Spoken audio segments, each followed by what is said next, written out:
Hello जय हिंद दोस्तों, कैसे हैं आप सब। उम्मीद करते हैं सब ठीक होंगे। आप सभी का स्वागत है आपके अपने यूट्यूब चैनल प्रतिभा क्लासेस पर। आज इस वीडियो में हम लोग बात करेंगे व्हिटस्टोन ब्रिज पर, है ना। ये सिद्धांत क्या कहता है और उसकी एप्लीकेशन क्या है। तो इसकी एप्लीकेशन में दो एप्लीकेशन पढ़ाई जाती हैं, एक तो पोस्ट ऑफिस बॉक्स और दूसरा मीटर ब्रिज। अपने सिलेबस में केवल मीटर ब्रिज होता है, पोस्ट ऑफिस बॉक्स नहीं होता है, ठीक है ना। तो चलिए शुरू करते हैं बिना किसी देरी के। तो आज का जो अपना पहला टॉपिक है वो है व्हिटस्टोन ब्रिज मीन्स व्हिटस्टोन सेतु, ठीक है। इसके पहले हम लोगों ने बात किया था किरचॉफ नियम पर, है ना। वो सभी को याद होने चाहिए, देन हम आराम से व्हिटस्टोन ब्रिज को पढ़ सकते हैं, है ना। तो व्हिटस्टोन सेतु या व्हिटस्टोन ब्रिज,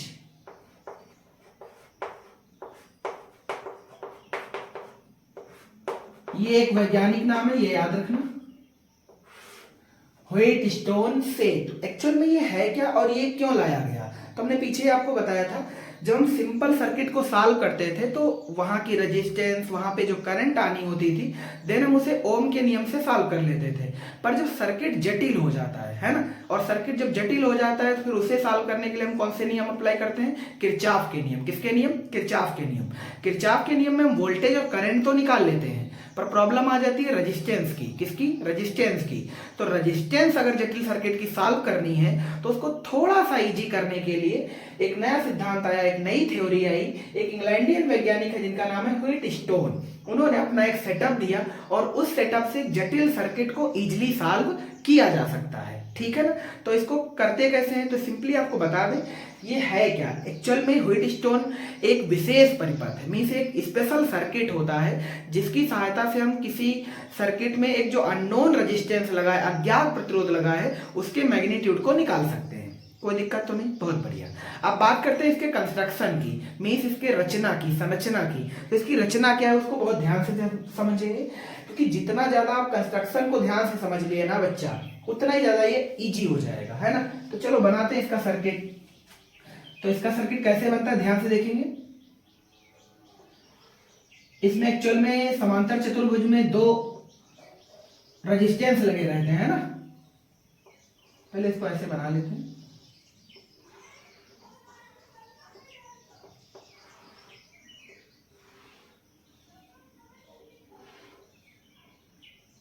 ठीक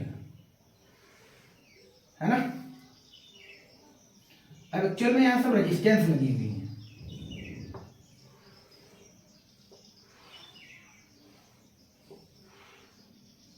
है ना।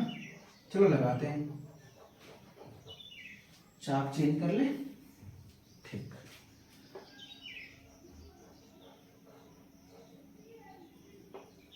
चार रेजिस्टेंस। नाम भी जो बुक में चल रहे हैं वही लिख रहे हैं, PQ RS।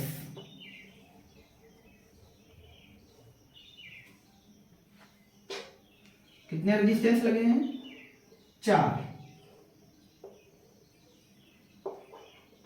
साइडों के नाम लिख लेते हैं, जिन साइडों पे लगे हुए हैं, ABCD, है ना। आपको एक चतुर्भुज दिख रहा होगा जिसमें चार रेजिस्टेंस, रेजिस्टेंस के जो मैग्नीट्यूड है वो ये है, PQRS।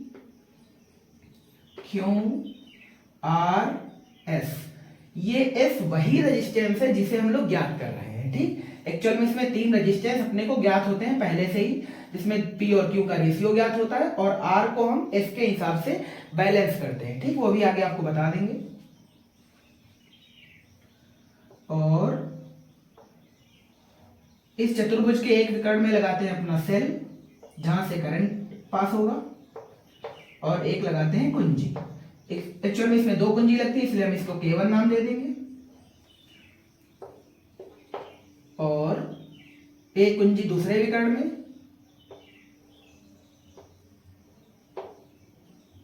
इसका नाम दे दे K2, दूसरी कुंजी K2, और एक इसमें लगाते हैं गैल्वेनोमीटर जो धारा को माप सकता है। अब ठीक है, ये हो गया अपना कंप्लीट सर्किट जो किसने बनाया, व्हिटस्टोन ने, ठीक है ना। अब इसका पूरा प्रोसेस क्या उसको समझा देते हैं। पहले इसकी कंस्ट्रक्शन समझ लो। इसमें एक चतुर्भुज होता है जिसकी चार साइडें हैं, एक तो जिसकी एक साइड है AB, BC और सी डी और ए डी या डी ए करके बोल लो, जिसमें 4 रेजिस्टेंस लगे हुए हैं। ए बी के साइड में पी लगा हुआ है, बी सी की साइड में क्यू लगा हुआ है, ए डी की साइड में आर लगा हुआ है और सी डी या डी सी की साइड में एस लगा हुआ है, जो कि अननोन रेजिस्टेंस है। इसी को अपने को फाइंड करना है। ठीक, बहुत बढ़िया रहा। इसका ये वाला एक विकर्ण, इस एक विकर्ण में एक लगा है सेल, है ना। सेल का हम ईएमएफ मान लेते हैं ई है, और एक हमने कुंजी भी लगा रखी जिसको ऑन ऑफ करने से करंट बहेगी और ना भी बहेगी, है ना। और दूसरे विकर्ण में हमने एक दूसरी कुंजी लगा रखी है और उसी के साथ हमने गैल्वेनोमीटर लगाया हुआ है, वो ये चेक करने के लिए कि इस लाइन में इस विकर्ण पे करंट है या नहीं। एक्चुअल में अपने को ये जब सिद्धांत पढ़ाया जाता है तो बैलेंस की स्थिति में पढ़ते हैं। किस स्थिति में? बैलेंस बोले तो संतुलन की स्थिति में, है ना। तो ये तो हो गया इसका कंस्ट्रक्शन मीन्स रचना, है ना। तो उम्मीद करते हैं रचना आपको समझ आई होगी। अब बात करते हैं इसके सिद्धांत की। किसकी? सिद्धांत की। तो इसका सिद्धांत क्या कहता है? इसका सिद्धांत ये कहता है कि ये सर्किट या ये परिपथ तब वर्किंग में होगा जब ये बैलेंस की स्थिति में हो, बोले तो संतुलन की स्थिति में हो। अब संतुलन की स्थिति क्या होती है? संतुलन की स्थिति का बेसिक मतलब ये है कि P और Q के मान को कांस्टेंट रखा जाता है। P और Q के मान को कांस्टेंट रख करके R के मान को इस प्रकार रखा जाता है कि इस सर्किट के में इन पॉइंटों के बीच कोई पोटेंशियल डिफरेंस क्रिएट ना हो। कहने का मतलब ये है पॉइंट P और Q के रेजिस्टेंस को मान स्थिर करके R के मान में इस प्रकार चेंजेस किए जाते हैं कि पॉइंट B और पॉइंट D के जो पोटेंशियल डिफरेंस है वो 0 हो जाए। मींस VB इक्विवेलेंट VD हो जाए। ये बात हमेशा याद रखनी है ना। यानी जिस साइड पर गैल्वेनोमीटर लगा है उन दोनों के जो एंडिंग पॉइंट है मींस उनके पोटेंशियल डिफरेंस है वो हमेशा बराबर होने चाहिए। देन हम इस सर्किट को बोलते हैं बैलेंस सर्किट है। कैसा सर्किट है? बैलेंस बोले तो संतुलन। ठीक, अब जब ये सर्किट संतुलन की स्थिति में होगा, और संतुलन की स्थिति में तब होगा जब पॉइंट बी का पोटेंशियल पॉइंट डी के पोटेंशियल के इक्वल हो जाए। इसका मतलब इस लाइन में कोई करंट नहीं होगा, क्योंकि करंट तो आता है पोटेंशियल डिफरेंस से, और यहाँ का पोटेंशियल बराबर, इसका पोटेंशियल डिफरेंस 0 हो जाएगा, और पोटेंशियल डिफरेंस 0 हो गया तो आंसर करंट 0 हो जाएगा। इसका मतलब ये हुआ कि संतुलन की स्थिति में जो दूसरा विकर्ण है जिसके अक्रॉस सेल नहीं लगा, जिसमें गैल्वेनोमीटर लगाया तुमने पॉइंट बी और पॉइंट डी के बीच, इसमें करंट 0 रहता है। संतुलन की स्थिति में इस वाली साइड में क्या 0? करंट 0। वो क्यों?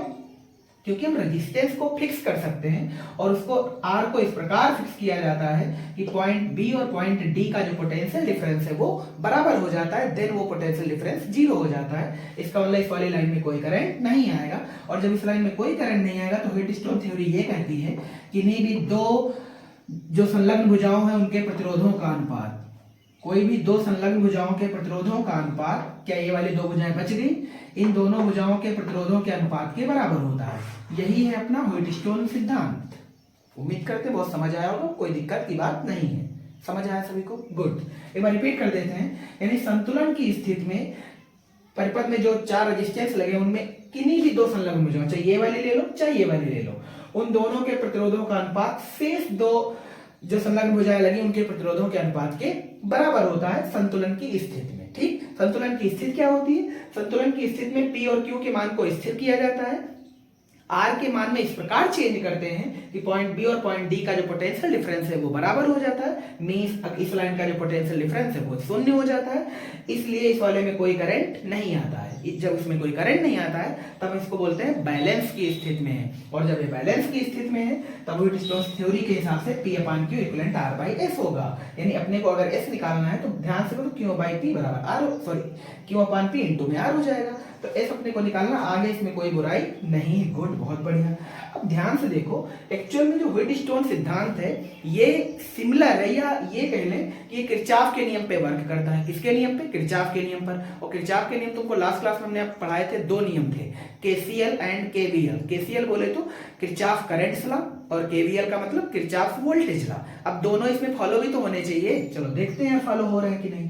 तो इसको आप याद रखना, P/Q बराबर R/S, है ना। अब बात करते हैं इसके डेरिवेशन की, उत्पत्ति की।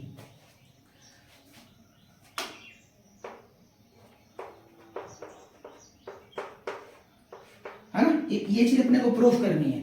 P/Q बराबर R/S, यानी अपने को प्रूफ करना है P/Q इक्विवेलेंट R/S।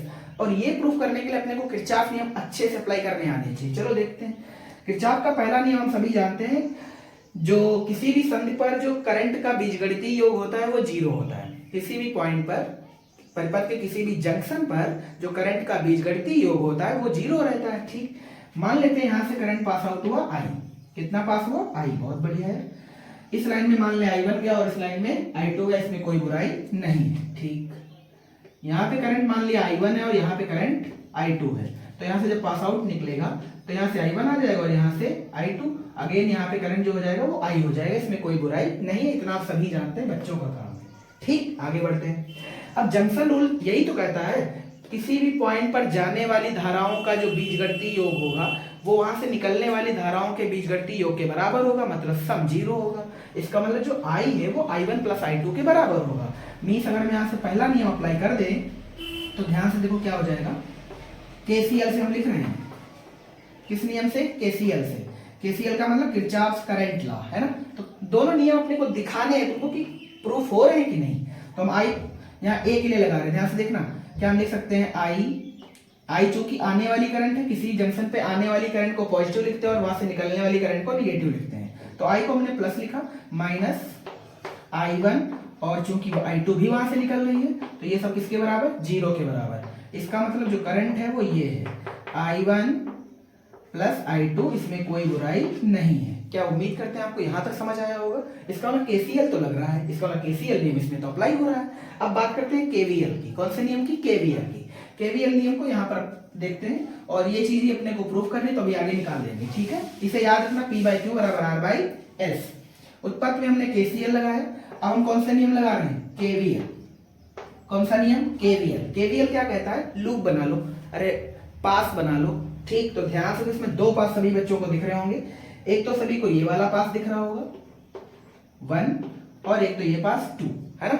और ये पॉइंट, ये लूप, सॉरी ये नियम ये कहता है कि इस पॉइंट से चलो रिटर्न होकर के इसी पॉइंट पर आ जाओ, तो टोटल जो पोटेंशियल डिफरेंस होगा वो 0 हो जाएगा। पोटेंशियल डिफरेंस कितना, 0। चलो देखते हैं।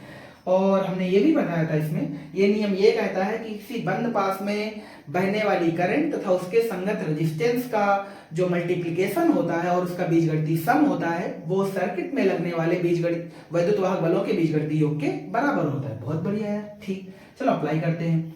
तो ध्यान से देखेंगे, क्या इसका टोटल जो इलेक्ट्रिक पोटेंशियल होगा वो 0 हो जाएगा, बिल्कुल हो जाएगा, है ना। तो IR बराबर E ही तो लिखना होता है, मींस IR बराबर पोटेंशियल डिफरेंस ही तो लिखना है। तो चलो देखते हैं फिर, यहां से करंट बोलो। जब करंट की दिशा में चलते हैं तो पॉजिटिव, जब करंट की दिशा में नहीं चलते तो वो टर्म नेगेटिव लेते हैं। तो बोलो फिर क्या लिखें, लूप बना देते हैं KVL नियम से। लूप बोलो, पहले लूप का नाम है ABDA। उम्मीद करते हैं दिख गया होगा सबको। यहां से शुरू हुए ABDA, कोई दिक्कत तो नहीं, बहुत बढ़िया, ABDA। ठीक, अब ध्यान से देखते हैं किरचॉफ का सेकंड लॉ से, मींस KVL से। तो क्या लिखे बोलो, I1P, ऐसे गए तो करंट की दिशा में, ऐसे आकर के जब ऐसे चलेंगे करंट की उल्टी दिशा में है तो लिखेंगे I2R, और पोटेंशियल डिफरेंस 0, यानी जिस पॉइंट से शुरू है अगर उसी पॉइंट पे रिटर्न आते हैं तो जो पोटेंशियल डिफरेंस होगा वो 0 हो जाएगा, कोई बुराई नहीं। बहुत बढ़िया, ये तो हो गया इस वाले लूप का। अब एक लूप बच भी तो गया, अब दूसरे वाले लूप को सॉल्व करते हैं। इसे मिटा देते हैं क्योंकि अपने को पहला नियम यहाँ से प्रूफ हो चुका है। ठीक, तो अपने को सिर्फ नियम ही तो निकालने थे। इसको हम चाहो तो और कुछ बढ़ा सकते हैं कि हम इसे एक्सप्रेस करके ये लिख सकते हैं, बराबर I2R। थोड़ी देर पे बना लेते हैं समीकरण 1, क्योंकि अपने को P/Q बराबर R/S प्रूफ करना है। ठीक, ये तो बहुत अच्छी बात हो गई। आगे बढ़ते हैं, दूसरा लूप ले लेते हैं। दूसरा लूप का नाम बोलो BCDB, BCDB है ना। दूसरा लूप बोलो BCDB है ना। अब BCDB में ध्यान से देखो, क्या हम ये ऐसे चल रहे तो करंट की दिशा में है, तो करंट कितनी है I1, और रिटर्न आएंगे तो करंट की उल्टी दिशा में हो जाएंगे, है ना। तो फिर बोल क्या लिखेंगे, I1Q माइनस I2S इक्विवेलेंट क्या 0, क्योंकि जिस पॉइंट से चले उसी पॉइंट पे रिटर्न आ गए, पोटेंशियल डिफरेंस 0 हो गया। हम इसे लिख सकते हैं I1Q बराबर I2S। समीकरण बना लिया सेकेंड, कोई दिक्कत की बात नहीं है। अब बहुत तुम ध्यान से देख रहे हो, तो क्या हम फर्स्ट को सेकेंड से भाग कर दें तो अपने को जो प्रूफ करना था वही निकल के आ जाएगा, P/Q बराबर R/S, कोई दिक्कत नहीं है। तो इधर लिख लेते हैं, आप अपने नीचे इसके लिख लेना, समीकरण फर्स्ट बाई सेकेंड, मतलब 1 को 2 से भाग करने पर, 1 को 2 से भाग करते हैं, क्या लिखेंगे I1P I1Q बटे में I2R बटे I2S। कोई बुराई नहीं है, जो कट रहा है काट दीजिए। क्या I1 से I1 कैंसिल और I2 से I2 कैंसिल। अब अपने को जो प्रूफ होके मिला वो ये मिला, P/Q बराबर R/S। इसमें जो S है वही अपना अननोन रेजिस्टेंस है। अगर हम S की वैल्यू यहाँ से फाइंड कर दें तो S की वैल्यू आ जाएगा Q/P और इनटू में R। उम्मीद करते हैं यहाँ तक सभी को समझ आया होगा और यही चीज अपने को प्रूफ करनी थी। सभी को दिख रहा है? गुड, बहुत बढ़िया, है ना। तो ये जो कहानी थी वो थी व्हीटस्टोन ब्रिज की। व्हीटस्टोन ब्रिज की हमेशा याद रखना, ये बहुत छोटे सर्किट के लिए काम नहीं करता। मतलब छोटा रेजिस्टेंस है, अगर कोई मतलब 1 ओम से भी नीचे है देन ये वर्किंग में नहीं आएगा। मतलब ये वाला रेजिस्टेंस ज्ञात करने के लिए तुम्हें 1 ओम से नीचे आना पड़ेगा, सॉरी ऊपर जाना पड़ेगा, ठीक है। इसकी कुछ बातें हमेशा के लिए याद रखना, ठीक। और दूसरी एक खास बात सुन लो, संतुलन की स्थिति में अब हम यहाँ पर देखो गैल्वेनोमीटर का अपना कोई ना कोई रेजिस्टेंस रहा होगा, पर इस रेजिस्टेंस की वजह से इसके संतुलन में कोई प्रभाव नहीं पड़ा। इसका मतलब न्यूमेरिकल लगाते वक्त एक चीज बहुत अच्छे से नोट करना, यहाँ पर एक बार बार रेजिस्टेंस आएगी, यानी चारों रेजिस्टेंस के अलावा यहाँ पर बार बार एक रेजिस्टेंस को लिखेगा सवाल में।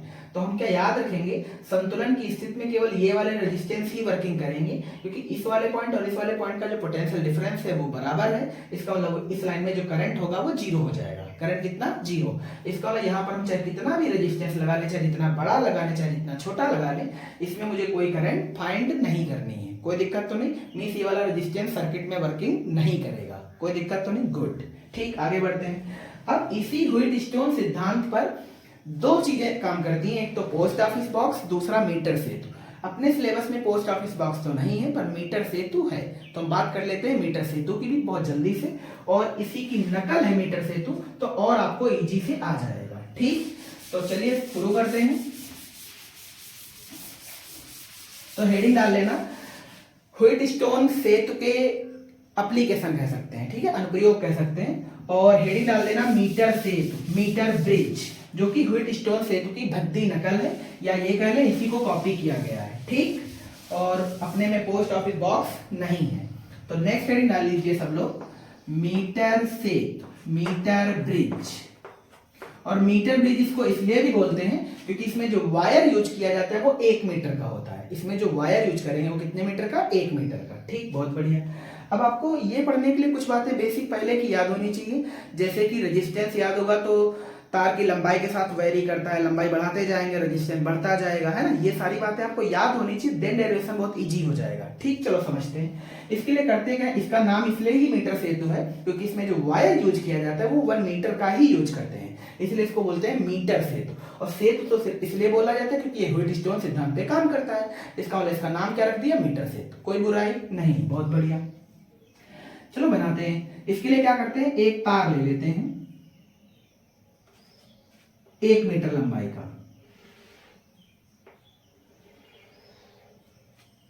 हमने थोड़ा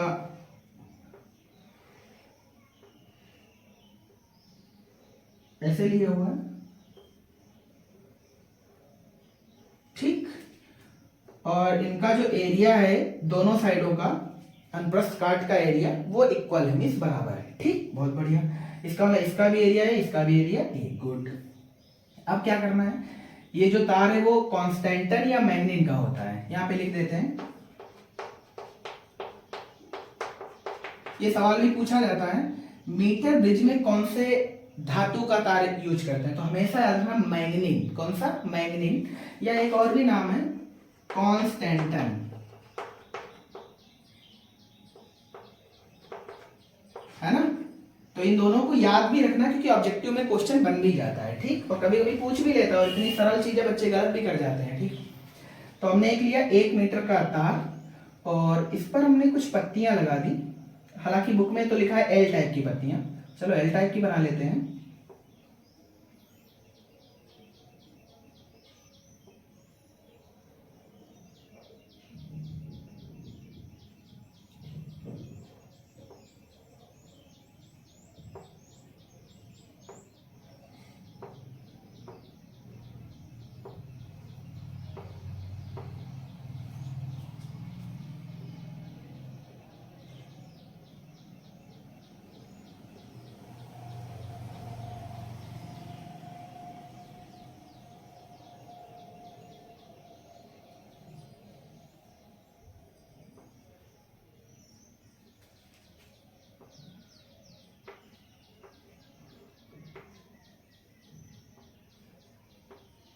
ठीक, इस पर हमने तो दो तांबे की पत्तियां लगा दी, वो भी एल साइज की। ध्यान से एल टाइप दिख रही होंगी, बहुत बढ़िया।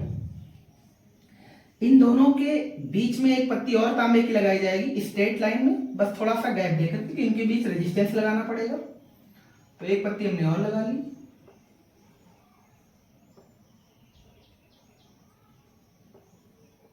ठीक, बहुत बढ़िया। इन पर 3 पेंचकस देते हैं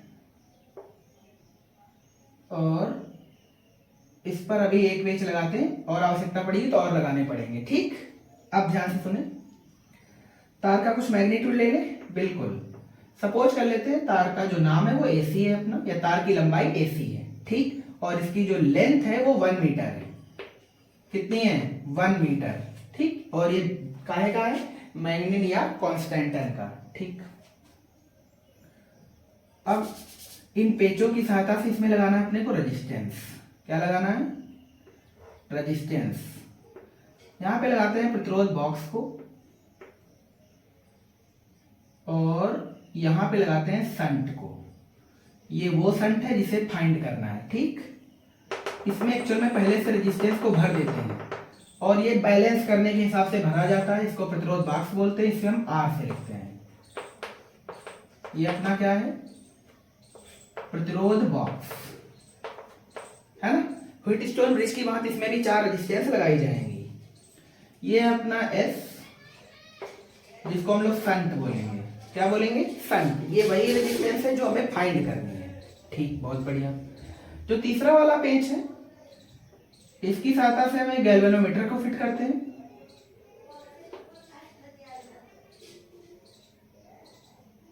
क्या फिट करते हैं? गैल्वेनोमीटर।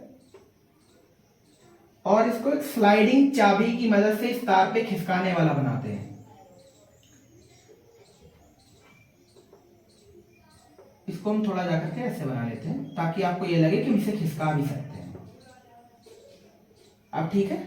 मीन्स ये जो जॉकी लगाया हमने, ये एक्चुअल में इस वायर पे कहीं पर भी एडजस्ट कराया जा सकता है। इसको हम ऐसे खींच सकते हैं और इसको हम ऐसे भी खींच सकते हैं। मीन्स कहीं पर भी एडजस्ट कर सकते हैं। और वो क्यों एडजस्ट करा जाता है? तो भाई हमने पीछे कहा था कि संतुलन की स्थिति में P और Q के मान को स्थिर करके R में कुछ ऐसे चेंजेस कर देते हैं, ताकि S का मान हम आराम से फाइंड कर सके और इस वाले पॉइंटों के बीच कोई दिक्कत ना आए। यही तो बताया था आपको। ठीक, हमने लिखा AC, और इस वाले जो पॉइंट का नाम, उसका नाम रख दिया B।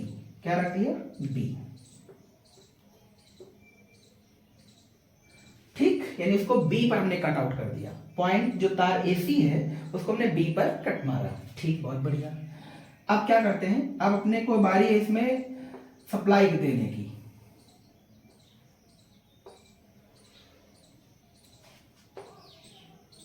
ये जब प्रैक्टिकल में फाइल बनवाई जाती है उसमें भी बना सकते हैं आप। ठीक, एक लगाते हैं सेल, और इसी के साथ एक लगाते हैं एक करंट कंट्रोल, मतलब धारा नियंत्रक।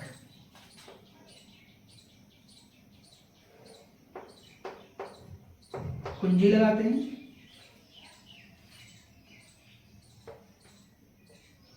ये वाला जो सिंबल है वो करंट कंट्रोलर का है, मीन धारा नियंत्रक का है।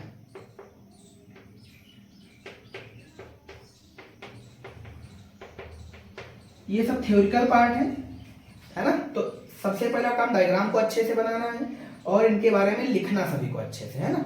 जो फार्मूले वाली चीज है वो बहुत सिंपल है, बहुत सरल भी है। तो इस वाले पॉइंट को कुछ नाम देना पड़ेगा, तो चलो लिख लेते हैं डी। क्या नाम दिया? डी। अब ध्यान से देखें पूरे सर्किट को, और इसकी जो टोटल लेंथ है वो 1 मीटर है।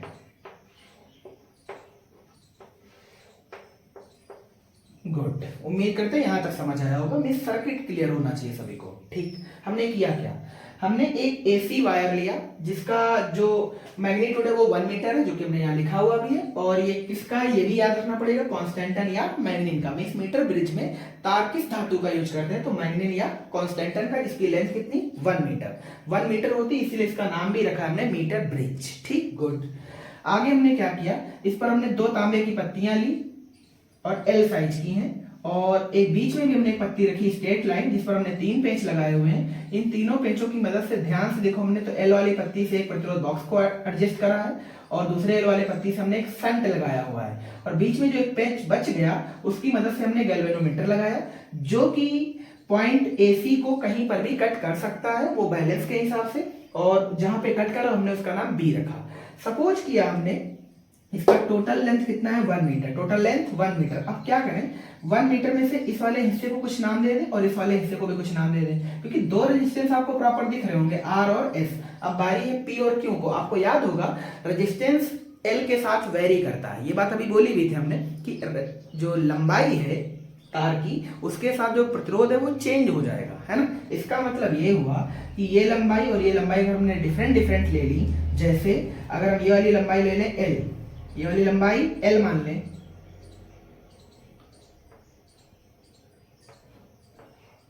तो ये सेंटीमीटर में है क्योंकि मीटर को हमने तोड़ लिया है ना, क्योंकि 1 मीटर में L मीटर लिखें फिर उधर लिखे जाकर के 1 माइनस L मीटर तो थोड़ा ऑड लगेगा, है ना। आप क्या करिए, इसे L सेंटीमीटर ले लीजिए, इस लंबाई को क्या मानिए L सेंटीमीटर। तो जाहिर सी बात है ये वाली जो डिस्टेंस बचेगी अपनी वो बचेगी 100 माइनस L, और ये भी क्या बचेगी सेंटीमीटर। उम्मीद करते हैं इसमें समझने में कोई रॉकेट साइंस नहीं है, हमने 1 मीटर टर्म को सेंटीमीटर में तोड़ दिया है बस, ठीक है। चूंकि ये रेशियो में रहेगा तो कोई आफत करेगा भी नहीं, तो हमने ये लिया ये वाली लेंथ L सेंटीमीटर और ये वाली 100 माइनस L सेंटीमीटर। आपको याद होगा अगर इसकी दो साइडें R और S हैं तो ये वाली दोनों जो साइडें होंगी वो P और Q होंगी। मीन्स ये वाली साइड को हम P मान लेते हैं और इस वाली साइड को Q मान लेते हैं, कोई बुराई नहीं है, बहुत बढ़िया।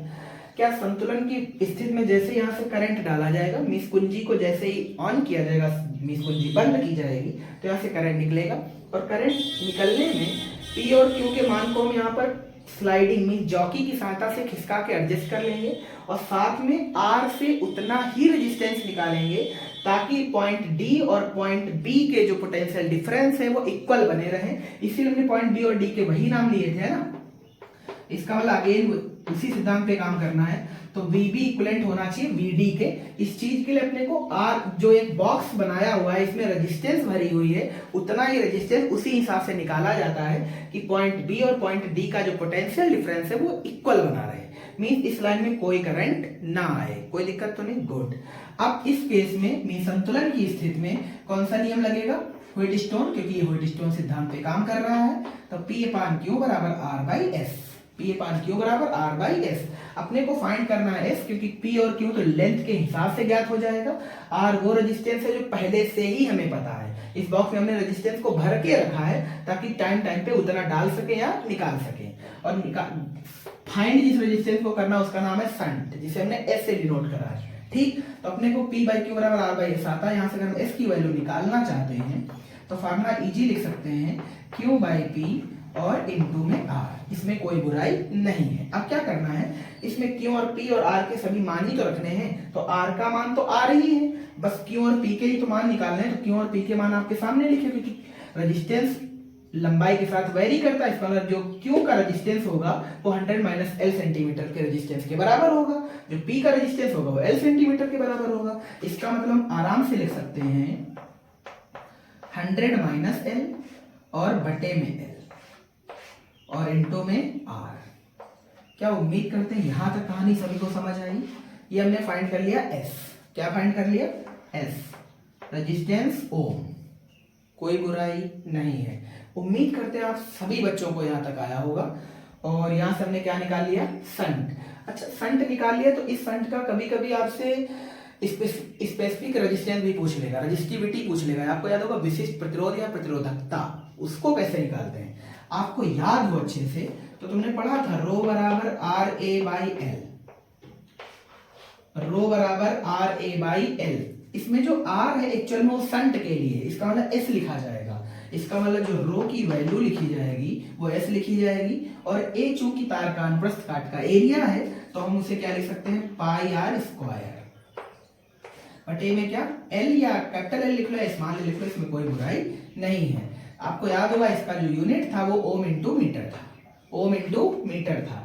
ये तो कहानी थी मीटर सेतु की, और हम चाहते हैं कि इसी के साथ ये चैप्टर को ख़त्म किया जाए। आगे कुछ चीज़ें और भी हैं, ऐसा नहीं कि चैप्टर ख़त्म हो गया पूरी तरह से, पर वो एक्चुअल में ज़्यादा थ्योरिकल बातें हैं और उसमें टाइम भी बहुत ज़्यादा लग जाएगा।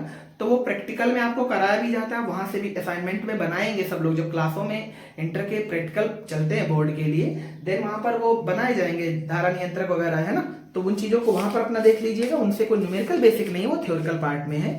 जैसे विभवमापी के उपयोग हैं, उन चीज़ों को प्रैक्टिकली में देख लेना। बाकी काम यहाँ पे काम कराते हैं। तो थोड़ा आगे बढ़ते हैं, मौसम सब कुछ ठीक होने लगा है, तो अब ज़्यादा टाइम वेस्ट नहीं करते हैं, ठीक। तो इस चैप्टर को मेरे ख्याल से यहीं पे एंड करते हैं, और इससे अब जितने भी पॉसिबल न्यूमेरिकल बोर्ड में बन सकते हैं उनको कल से आपको रेगुलर मिलना शुरू हो जाएंगे, ठीक। तो वीडियो पसंद आए तो वीडियो को लाइक करें और अपने दोस्तों को चैनल पे जरूर ज्वाइन करवाएं, है ना। बढ़िया कंटेंट है, बस थोड़ा सा टाइम नहीं दे पा रहे थे, अब टाइम आपको रेगुलर मिलने लगेगा, ठीक। Thanks for watching. जय।